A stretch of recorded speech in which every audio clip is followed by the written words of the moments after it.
How do you adjust your metacognitive approach depending on the style of text? You're going to learn how and why right now. Hi everybody, I'm Lee Hall from Literacy Teachers, and I'm all about helping you inspire, motivate, and change how your students read and write for academic success.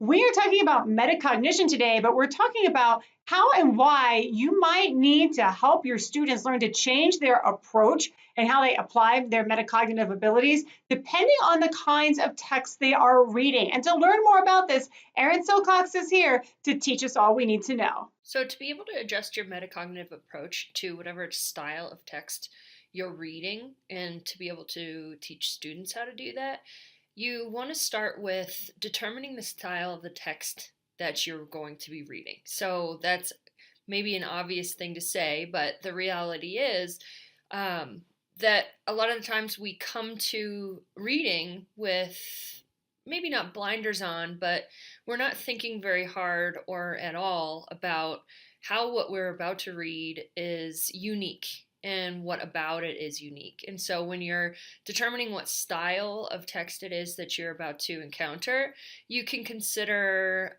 particularly if you're a content area teacher in science or social studies or even math or language arts, if you're about to approach, let's say, a scientific article.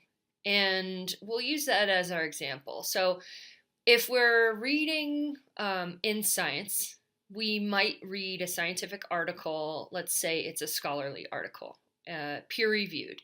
Okay, consider how that differs from reading a scientific article, per se, in National Geographic magazine.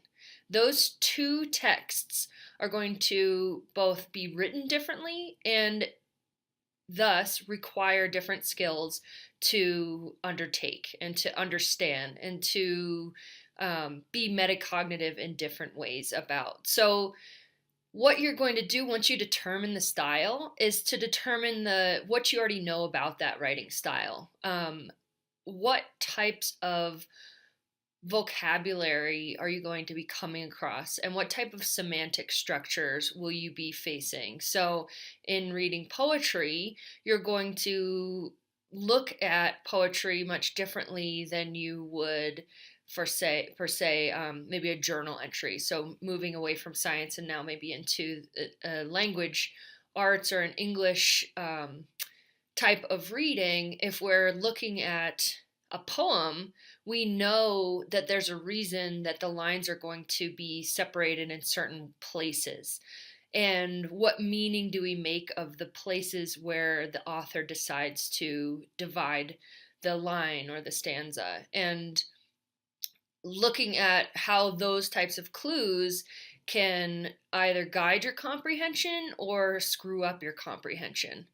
And then another thing to consider is to predict the purpose of the written piece prior to reading it. So that's sort of reminiscent of looking at something and saying, okay, well, look at the headings, look at the subheadings, see what are we actually getting ourselves into. So previewing the text, as we sometimes do. But in terms of previewing the text for metacognition in particular, it's really a simple sort of cruise through the text, skim it, and see what clues can you find to the author's purpose. And then while you're reading, being metacognitive of, is that purpose coming through for me? Or if it's not, did I decide the purpose wrong? Which usually you won't. You should be able to figure out what the purpose is.